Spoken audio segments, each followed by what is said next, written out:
Hello YouTube, welcome back to the channel. So here we got a video. Haven't done one of these talking head kind of videos in a little bit. There hasn't been too many topics that kind of caught my eye, although we've had some fun obviously with the national stuff with all the lives, and this video has nothing to do with the national really, even though it kind of came out of left field a little bit.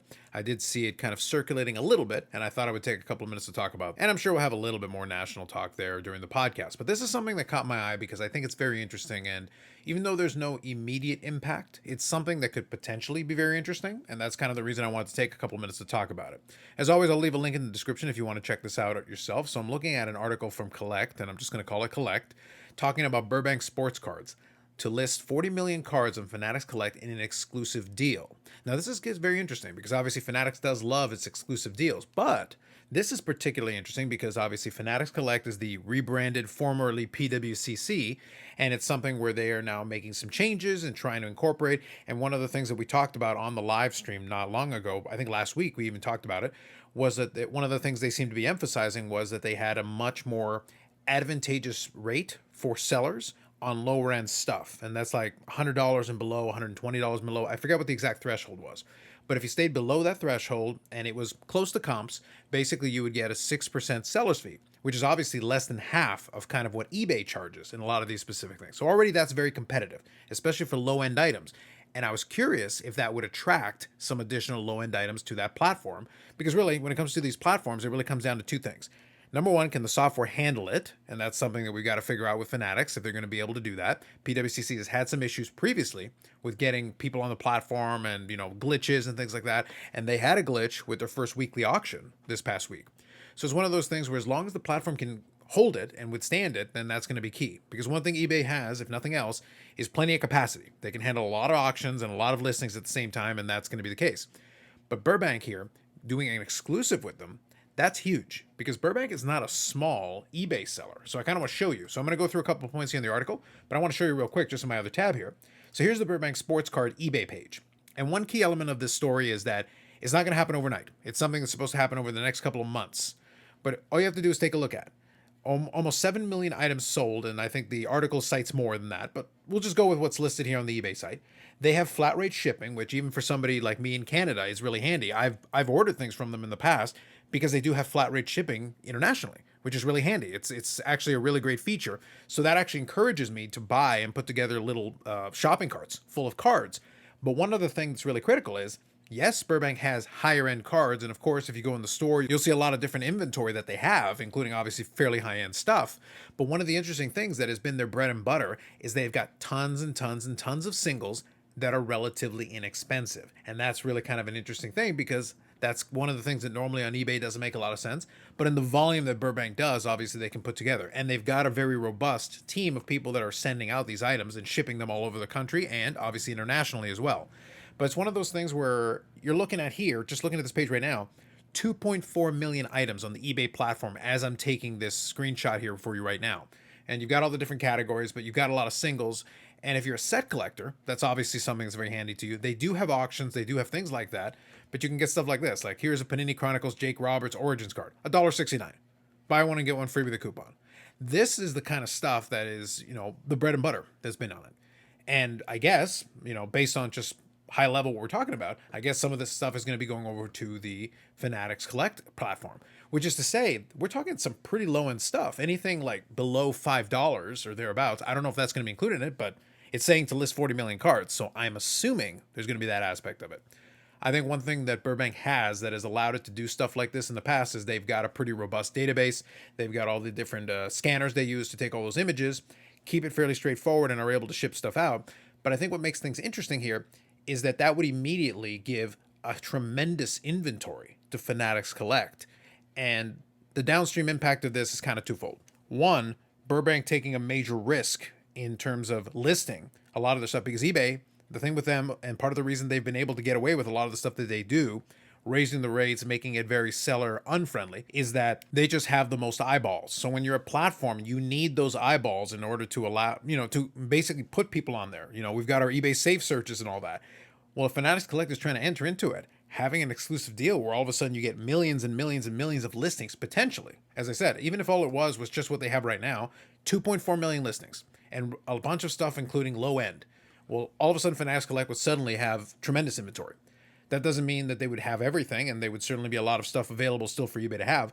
But does that then encourage eBay and kind of force them to be more competitive and kind of scale back some of those rates, scale back some of those fees in order to be more competitive? Because Fanatics then is undercutting them, especially in that low end stuff.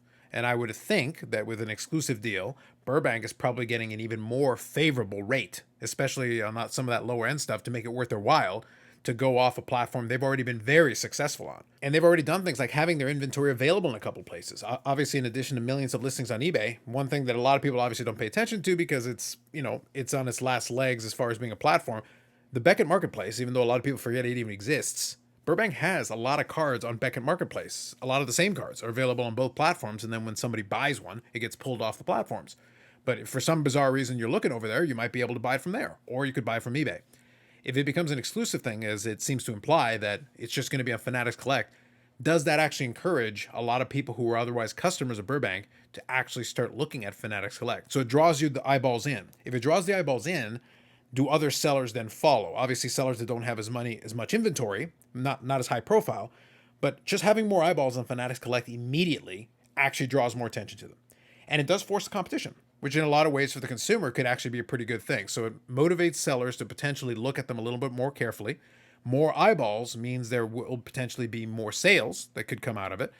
And the other part of it that's really important here is that if that comes to pass and enough people shift over, eBay doesn't have to lose all its sellers. It just has to lose enough for it to feel that impact. And losing millions of listings, even over the course of the next several months, that's huge. They're definitely going to feel that impact.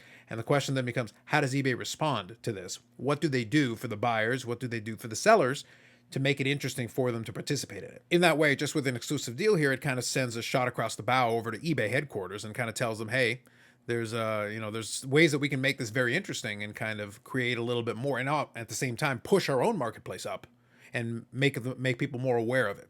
So it's one of those things where, like I said, just at this high level, a lot of people might not be paying attention to it because obviously the National's on, there's other things happening, and it's not going to happen overnight. It's not going to snap your fingers and then suddenly all Burbank stuff is gone off eBay. But if over the course of the next several months, less and less and less of that starts appearing on eBay, that is going to make a major difference. Now, I'm going to touch on a couple of points, but one more thing I want to mention here as well is that at the same time that this is going on, one other impact is that it's also going to mean there are going to be millions of less listings on eBay. And what I'm looking at there and what I'm referring to now is from the buyer standpoint. So when you go and do your search, if you look for a lot of this different stuff, you're going to find a lot of Burbank listings. Well, if they go over exclusively to Fanatics, which is what we're talking about here, then suddenly those listings aren't going to be on eBay. So when you do your safe searches and all that, if your stuff would have come up otherwise, now it's not going to.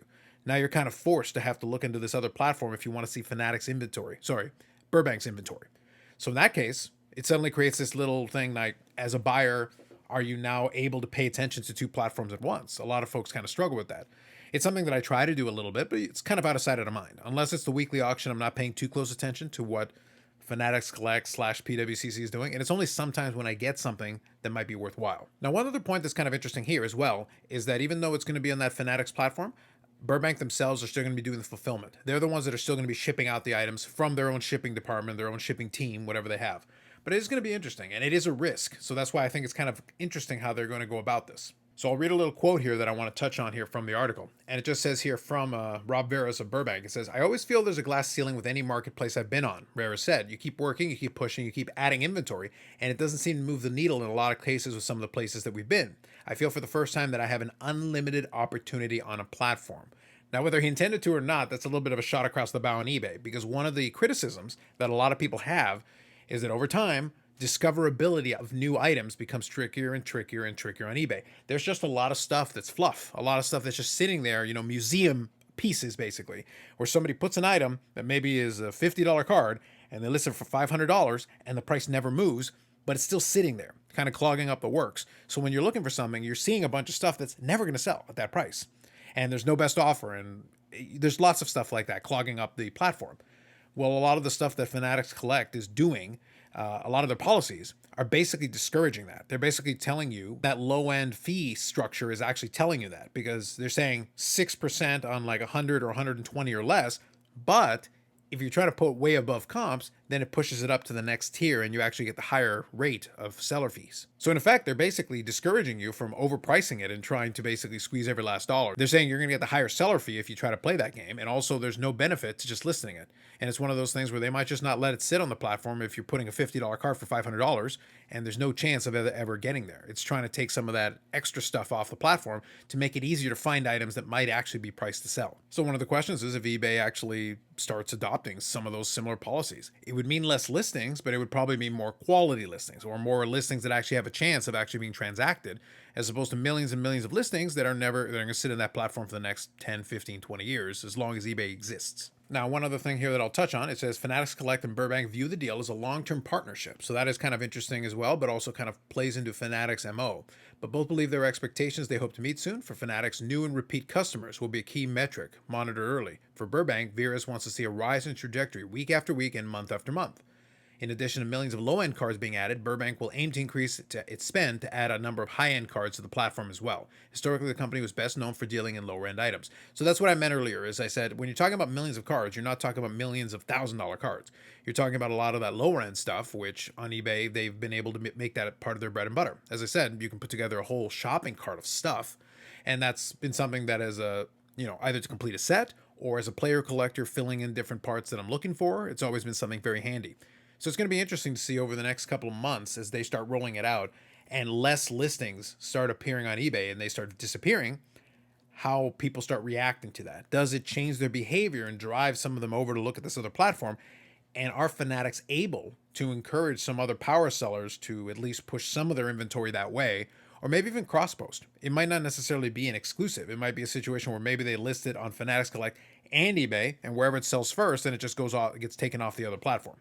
Obviously, cross-posting is another option that a lot of these companies can use. So bottom line, some very interesting stuff. Not something that's going to change life overnight, but it is something that caught my eye and something I'm very curious to see if it actually starts being impactful going forward in the future, and if it prompts eBay to do anything different. Fanatics seems to be being, as they have been in other categories, they seem to be revving up to be very aggressive once again in another category, working on that platform, and it's part of the different pillars that they always talked about that they were going to have. So now you've got the manufacturing side and you got this platform trying to get some of these items, especially some of these lower end items, could potentially mean a lot of different listings. And even though they're undercutting the fees a little bit, they could still make quite a bit of money if they actually have stuff that's priced to sell that actually moves. If you're able to get those transactions, even at a lower rate, but they're actually selling, well, that's how you actually collect those sellers fees. That's the only way you actually get. So that's it for now. Just wanted to talk about this one because it is something not national related, but obviously came out this past week here. And it's something that's very interesting and something I'm going to be keeping an eye out on. And I guess it's going to encourage me to pay a little closer attention to what starts getting listed at the Fanatics Collect platform. So I guess another platform that I have to pay a little closer attention to. So I'll leave it at that. Curious if you have any thoughts on that. Let me just ask the question this way. Assuming that they're able to get the stuff listed and assuming the prices are reasonable, because that's always the caveat, right? As long as the prices are reasonable and price to sell, that's always something that makes it interesting. Are you able to change your habits? Are you comfortable with the idea of having another platform maybe to look to? Or are you somebody who's just gotten so comfortable with eBay and the eBay app and all that and your safe searches that having another platform is just going to be more of a nuisance than anything else? And if enough stuff goes over there, would it change your habits? And that's something I'd be curious if that would affect any of you who buy stuff on eBay today. Would that impact you? And also as a seller standpoint, if enough stuff goes over to the Fanatics platform that suddenly starts getting more eyeballs, would that get you as a seller potentially at least looking at it a little more closely and maybe listing some stuff there yourself? That's one of the two angles that I'm kind of curious about, if it's going to change any behaviors from anybody. So with that said, more videos coming up on the channel, live streams on Fridays at 8 p.m. Eastern Standard Time, and then weekly podcasts where we'll talk about different things. We have had a little fun this past week, and then we're going to have fun with another episode that's going to record on Monday and drop on Tuesday. So you can check that out. With that said, if you like the video, subscribe to the channel. Thanks very much, and we'll catch you in the next one.